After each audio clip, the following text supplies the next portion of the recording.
Você acha que leva os jovens a começarem a fumar? Você acha que é o mesmo motivo que foi o seu, assim? Começa com os amigos, em festinha, e depois acaba pegando hábito? É mais por empolgação de amigos. Amigos empolgam e você vai no embalo. Mais por isso.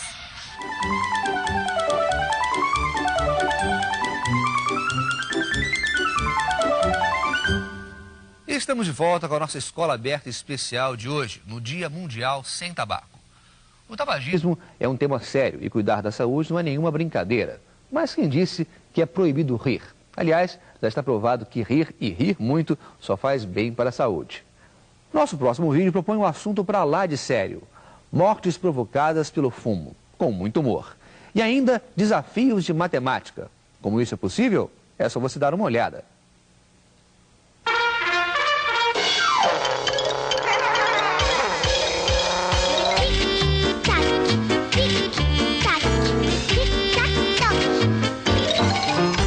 Mortes provocadas pelo fumo. Se você tem algum amigo que fuma, mostre logo todo o carinho que tem por ele.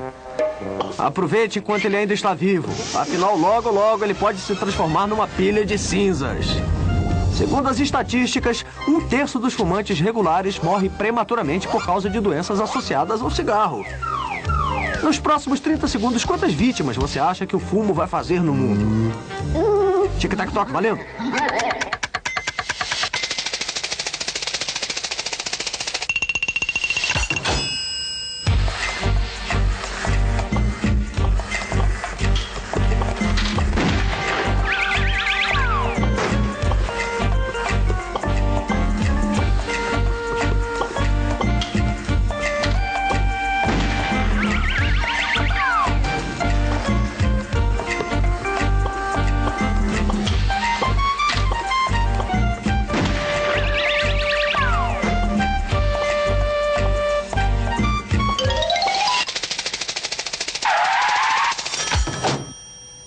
Três vítimas. 3 pessoas no mundo acabaram de morrer por causa do hábito de fumar. E 2 dessas viviam nos chamados países desenvolvidos, onde existem campanhas contra o tabagismo e sistemas de saúde pública eficientes. A terceira vítima vivia num país pobre, num país em desenvolvimento.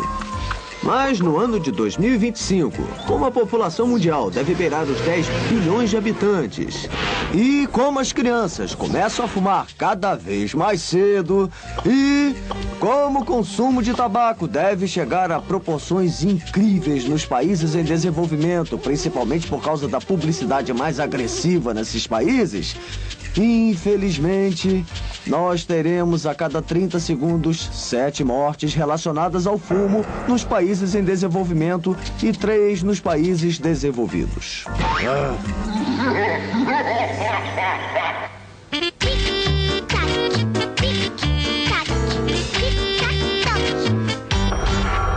Pergunta. A Primeira Guerra Mundial provocou as mortes de 3.131.500 soldados alemães e franceses. Com o ritmo atual do consumo de tabaco, em quanto tempo o fumo faz esse mesmo número de vítimas no mundo todo? Tic-tac-toc, valendo!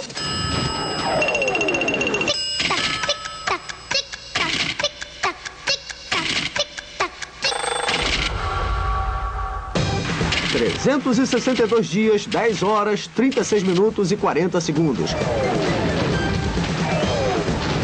Ou seja, a matança que a Primeira Guerra provocou ao longo de 4 anos nas tropas alemãs e francesas pode ser conseguida pelo cigarro em menos de 1 ano. Moral da história. Se um dia você for para a guerra e for um fumante, tome muito cuidado. O tabaco vai atacar você por dentro com mais agressividade que os inimigos do lado de fora. Distribuição Sinapse, versão brasileira Áudio News. O vídeo que a gente acabou de ver é um típico exemplo de como o professor pode trabalhar pela prevenção do tabagismo com crianças e jovens, de uma forma inteligente, criativa e bem-humorada.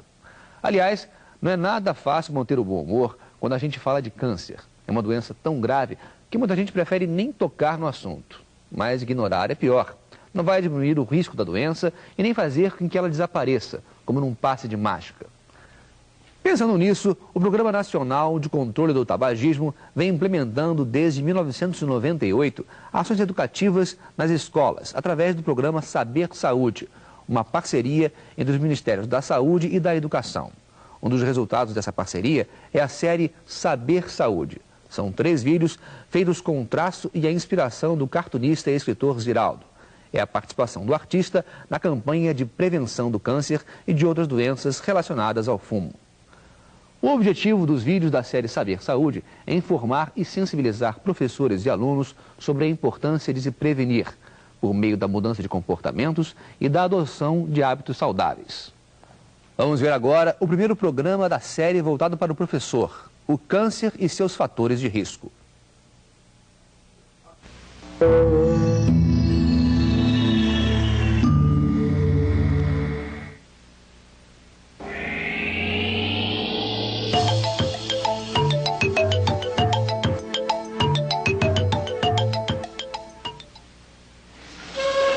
E devemos associar esses elementos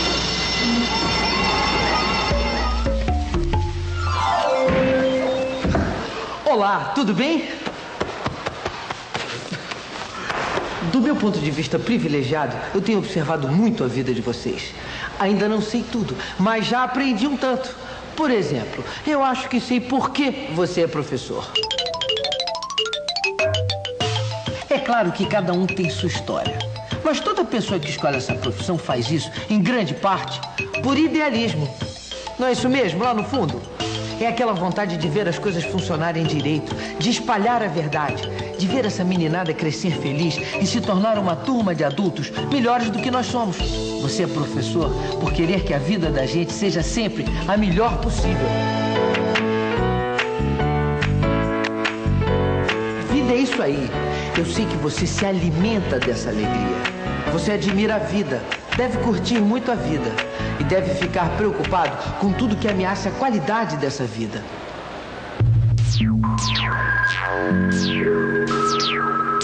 Pode bater na madeira se quiser. Mas agora vamos falar dessas doenças graves que deixam a gente com tanto medo. É normal que as pessoas se sintam incomodadas com isso. Muitas fingem que não veem, mas os números estão aí. Cada vez mais pessoas ficam doentes. E cada vez ficam doentes mais cedo na vida. Mas não seria fantástico se a gente pudesse ajudar a evitar essas doenças? É claro. Mas para esse tipo de doenças não existem vacinas. Pelo menos não dessas que a gente conhece em injeções ou gotinhas. Mas a gente pode diminuir muito o risco de desenvolvê-las. Sabem como? Com o poder do conhecimento e da informação. Informação que estimule uma mudança no comportamento. Essa é a vacina para elas. Uma vacina diferente. E nisso eu posso ajudar. Posso contar para vocês algumas coisas que eu descobri lendo tanto texto que já escreveram nos quadros de giz. Coisas que você pode desconhecer. O que provoca doenças graves, como o câncer e o infarto do coração, são agressões que o corpo da gente sofre. Não é coisa de um dia só. Essas agressões são diárias e passam desapercebidas. Elas se acumulam com o tempo, até que o corpo não consegue mais se defender e a doença começa. Quanto mais o organismo é agredido, maior a chance ou o risco de ficar doente. É como se você fosse andar na corda bamba que nem o equilibrista. Você pode não cair na primeira, nem na segunda vez. Mas quanto mais você repetir, maior o risco de cair. Por isso, os comportamentos que permitem essas agressões ao nosso organismo são fatores de risco. Se a gente trocar esses fatores de risco por hábitos saudáveis, vai correr muito menos perigo de ficar doente. O excesso de radiação, por exemplo, provoca câncer. Calma, não precisa sair correndo da frente da TV, mas é bom manter uma certa distância da tela. Não é qualquer radiação que eu estou falando, é a radiação ionizante, aquela que a gente encontra nas explosões atômicas ou em acidentes em usinas e equipamentos nucleares. Quem trabalha com esse tipo de coisa tem que tomar muito cuidado e se proteger bem. Muitos fatores de risco acompanham as pessoas no trabalho. Quem é pintor, lavrador ou operário da indústria química, por exemplo, tem muito contato com colas, solventes, fuligens, pesticidas e outros produtos que vão intoxicando o corpo e podem causar câncer. Muita coisa que a gente faz por prazer, se exagerar, pode virar um fator de risco. Tomar sol, por exemplo. Tomar sol faz bem, principalmente para as crianças em fase de crescimento. Mas a radiação solar entre 10 da manhã e 4 da tarde é mais intensa, penetra fundo, envelhece a pele mais cedo. Em excesso, com o passar dos anos, pode até causar câncer. Principalmente gente de pele bem clara, que fica vermelha com facilidade. Mas olha, as moreninhas também não estão livres. E comida, então? Você não imagina quanta coisa gostosa passa a ser perigosa se a gente exagerar. Está provado que as pessoas acostumadas a só comer alimentos gordurosos, laticínios e carnes vermelhas têm mais chance de ter câncer e doenças do coração. O consumo exagerado de bebidas alcoólicas causa uma série de problemas que todos já conhecem. E, ainda por cima, intoxica o organismo de tal forma que pode ocasionar doenças graves como o câncer. O problema é que, apesar de ser aceito pela sociedade, o álcool é uma droga. Funciona do mesmo jeito que as drogas ilegais. E hoje é considerada a droga mais usada pelos jovens. Por isso é bom todo mundo saber que a bebida não é nenhuma brincadeira. Até nossos hábitos sexuais têm a ver com o câncer. Porque alguns vírus, transmitidos pelo ato sexual, podem provocar câncer por tabela. Aí você vê por que o uso de preservativo é tão importante. Mas nenhum comportamento aumenta tanto o risco de câncer e outras doenças do que fumar. Aumenta, inclusive, o risco de impotência sexual. O alcatrão presente no cigarro é a maior mistura de substâncias tóxicas que uma pessoa pode botar para dentro do corpo. E a fumaça do cigarro é cheia de monóxido de carbono, que é um gás venenoso, o mesmo que sai dos escapamentos dos carros. Se o risco fosse corrido só pelo fumante... Mas esse comportamento afeta também quem está ao lado. Quem não fuma, mas respira a fumaça do fumante durante muito tempo, corre mais riscos também. E os bebês de pais que fumaram antes e durante a gravidez já nascem com menos saúde. Além disso, a indústria do tabaco prejudica muito o meio ambiente. É uma atividade que esgota o solo, polui o ambiente e provoca a derrubada da mata nativa. A cada 300 cigarros produzidos, é queimada a lenha de uma árvore inteira. Então, por que as pessoas fumam? Certamente elas não estão pensando nessas coisas quando decidem começar a fumar. A maioria começa a fumar muito jovem, quando ainda não está com a personalidade formada e tenta imitar o comportamento de grupos influentes ao qual quer pertencer. A influência por imitação vem dos pais, de amigos mais velhos, de ídolos, mas vem também da publicidade. A indústria do fumo gasta um dinheiro enorme com publicidade, porque é a base do seu negócio. Ela não vende só cigarro, vende imagens enganosas de poder, personalidade, sucesso, virilidade. Imagens que pretendem compensar ilusoriamente a insegurança dos adolescentes. Com a maturidade, essa necessidade tende a não existir mais. Mas então, por que as pessoas fumam? Porque uma vez começado, fumar é um comportamento difícil de mudar. A nicotina do tabaco causa dependência. Funciona do mesmo modo que as drogas ilegais, apesar de ser bem aceita pela sociedade. E faz grande parte dos fumantes sofrer quando deixa de fumar. Mas a recompensa de quem para de fumar é grande. Além da alegria que dá a vencer o desafio, o corpo se recupera relativamente rápido e o risco de doenças graves, diminui bastante. Fazer exercícios físicos e se alimentar bem são as coisas mais importantes que você pode fazer por sua vida. Exercício todo brasileiro gosta. É só praticar. E se alimentar bem é comer tudo que é fruta, legume e verdura. Quanto mais colorido o prato ficar, melhor. Esses alimentos vegetais contrabalançam as substâncias tóxicas que a gente também engole. Só vale cultivar a saúde se for com prazer, porque o estresse também faz mal. Aprenda a descansar e aproveitar melhor o seu tempo. Equilíbrio. É disso que a vida precisa para ter mais qualidade. Para ter sempre momentos alegres como este.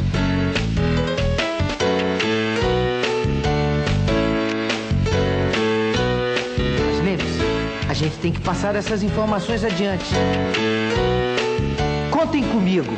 Se precisar, eu tô aqui mesmo, no quadro de giz. Foi um prazer falar com vocês. Tchau!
foi por acaso que neste ano a Organização Mundial da Saúde escolheu o tema Juventude sem Tabaco.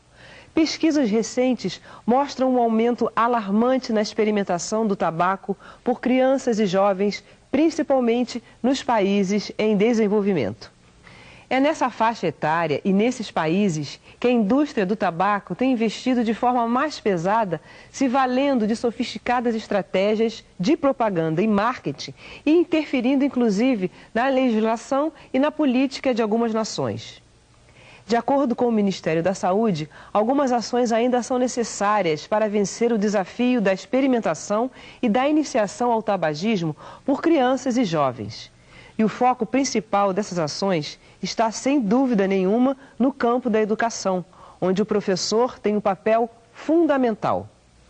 Vamos conhecer agora a educadora Andréia Reis Cardoso, do Programa Nacional de Controle do Tabagismo do INCA. Ela vai falar sobre como a escola e o professor podem se engajar na campanha de prevenção do tabagismo por meio de atividades dentro e fora da sala de aula, envolvendo os estudantes e toda a comunidade. Para falar sobre o papel da escola no controle do tabagismo, convidamos a pedagoga Andréia Cardoso, que é do Programa Nacional de Controle do Tabagismo. Tudo bem, Andréia? Andréia, nós vimos que há toda uma estratégia, vimos com a Érica Cavalcante, que também é do programa, que há toda uma estratégia da indústria do tabaco para envolver os jovens, né? Cada vez mais atrair esses jovens para o consumo do cigarro. Quais as ações educativas que a escola pode desenvolver para tentar diminuir essa experimentação por parte de jovens e até mesmo de crianças? O INCA, né, é o órgão do Ministério da Saúde que desenvolveu o Programa Nacional de Controle do Tabagismo. Esse programa ele tem duas frentes, ele atua em ações educativas, contínuas e pontuais. Uma ação pontual é o 31 de maio, que é o Dia Mundial Sem Tabaco, então a escola pode estar trabalhando esse dia como uma data comemorativa através de feiras, de eventos, de uma caminhada na escola. E ação continuada, a gente tem desenvolvido o programa Saber Saúde. Esse programa ele está em todo o Brasil, claro que trabalha em rede, né? Então é um trabalho lento, a gente tem milhares de escolas, o nosso país tem dimensões continentais, então nem todas as escolas conhecem ainda o Saber Saúde. Mas a gente já conta com mais de 2.500.000 alunos conhecendo o programa, tendo informações sobre o tabaco. Então, essa ação, o Programa Saber Saúde, é a estratégia que a gente criou, que dá recursos, tem livros, vídeos, um CD-ROM, que tem todo esse conteúdo, essa forma didática de você estar trabalhando com o aluno, prevenindo ele, dando a ele subsídios para que ele crie uma consciência crítica sobre o consumo desses produtos. Agora, que ações especificamente na sala de aula o professor pode desenvolver para tentar desconstruir essa imagem construída, principalmente esse marketing construído pela indústria do tabaco? É importante que a gente nunca diga não para o jovem, né? Então, você falar não para o jovem já demonstra um comportamento que possivelmente ele vai querer adotar para que essa atitude de rebeldia, de quebrar paradigmas, ele já tem, né? Isso é intrínseco dele. Então, a gente tem um programa que fala do tabagismo de maneira suave. Então, em vez de um professor de matemática, muitas vezes, lhe dar, no feirante tem 2 laranjas e 3 peras, quantas frutas ele tem? Por que não trabalhar isso com carteiras de cigarro? Você tem um maço de cigarro, quantos cigarros tem? Quantas árvores foram destruídas para poder estar a fabricação desse cigarro? Então, a gente quer que esse conteúdo dele seja diluído, como a Luísa Goldfarb, que foi a precursora desse programa, ela gosta muito de falar, isso é um molho para salada, né? Então, já no dia a dia da escola, em vez de você estar lidando com conteúdos totalmente diferentes, que isso não seja só o cargo do professor de ciências, mas que todos os professores de matemática, física, química, biologia possam estar lidando com esse conteúdo no dia a dia da sala de aula. Agora, a gente viu na entrevista com a Érica que a indústria tem toda uma estratégia para maços coloridos, colocar imagens que possam atrair mais esses jovens. Como é que na sala de aula o professor pode desenvolver estratégias, e se é interessante desenvolver estratégias para analisar esses maços, a forma como a indústria apresenta esses maços de cigarro? A gente tem uma atividade no Saber Saúde que é sobre a publicidade. Então, uma professora de português pegou uma publicidade de um cigarro e começou a trabalhar em cima, questionando os alunos. Toda publicidade que você vê é boa, toda publicidade que você vê você acredita, você compra só por conta da publicidade, então levando o aluno realmente a ter uma opinião crítica sobre aquilo, né? Então não ser levado apenas pela publicidade que é mostrada pela indústria. As dramatizações são atividades muito utilizadas nas escolas, né, pelos professores. Esse é um tema que também pode ser trabalhado numa dramatização, por exemplo, e principalmente abordando essas imagens, a forma como a indústria do tabaco apresenta? Claro, claro. A indústria, ela utiliza vários recursos, né? Então a gente tem no Sul, como a Érica colocou isso anteriormente, que tem o Clube da Árvore, o Clube da Tia Souza. Então, por que a gente também não pode criar os nossos clubes? Um clube de teatro contra o tabaco, né? Então, a gente pode fazer uma dramatização numa feira de ciências para os pais, para a comunidade, porque a gente não quer fechar a informação apenas na escola, a gente quer ultrapassar as barreiras da escola. Então, é interessante que toda a comunidade escolar tenha acesso a isso, e uma forma disso são as dramatizações. A gente tem atividades também nas ruas, nas praças, com o pessoal do circo, com o pessoal do rap, que também já fizeram várias músicas com isso. Então, o tabaco, os fatores de risco, eles podem ser trabalhados em qualquer matéria, em qualquer disciplina. A gente quer uma intervenção inter e multidisciplinar com qualquer tipo de atividade com esse tema. Você, no início da nossa entrevista, você tocou num ponto importante, que é o próprio trabalho do INCA desenvolvido para a escola. Agora, que outras parcerias as escolas podem fazer para discutir esse tema, trabalhar melhor o controle do tabagismo? A gente tem o Programa de Saúde da Família, a gente tem várias ONGs, várias instituições, os próprios médicos, os profissionais de saúde que lidam com isso ao redor da escola. A gente precisa entender o tabaco como um fator que está intrínseco na sociedade, né? É uma droga lícita que todos têm acesso, então todos podem falar dela, né? Então a gente não precisa de nenhum conhecimento prévio, super detalhado, esquematizado. Qualquer um, se você perguntar na rua, vai dizer: o tabaco faz mal? Sabe que faz mal. Muita gente fuma, sabe que faz mal, mas por que não para, né? Porque tem a dependência, tem toda uma bagagem por trás. Vocês desenvolvem trabalhos diretamente com jovens, né? Jovens que estão nas escolas. Qual é a receptividade deles quando vocês apresentam esse assunto? A gente tem uma receptividade muito boa, porque o jovem, quando ele vê o material do Saber Saúde, foi um material totalmente ilustrado pelo Ziraldo. E esse contraponto foi justamente pensado tentando banir a estratégia da indústria, que tem materiais belíssimos, propagandas maravilhosas, na época que tinha a questão da televisão, que ela podia patrocinar eventos e tal. Então a gente pegou esse material ilustrado pelo Ziraldo e ofereceu para a escola para que ela possa realmente agradar o aluno, agradar o professor, mostrar a todos que estão envolvidos nisso a importância de você prevenir. Então a gente tem livros, a gente tem vídeos, a gente tem o CD-ROM que está saindo, a gente tem vários materiais que podem ser adaptados a diversas faixas etárias, inclusive as universidades. A gente tem um projeto em Minas que está colocando o Saber Saúde como um curso de extensão.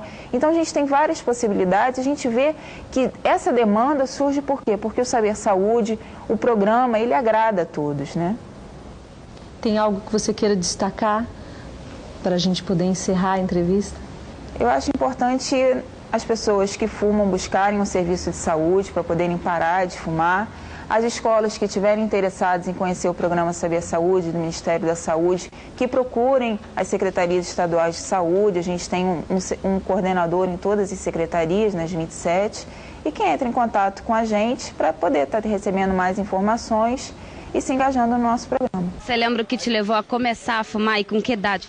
Muito, eu dizer, 14 anos, eu acho, só para tá com cigarro na boca, assim, fumando, puxando fumaça. Nada por gosto, assim.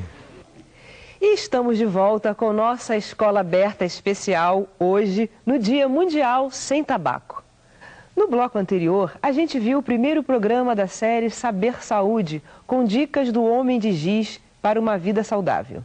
E falar sobre uma vida saudável para crianças é falar sobre uma vida feliz. E essa é a principal inspiração para o vídeo O Homem de Giz, da série Saber Saúde, que vamos ver agora.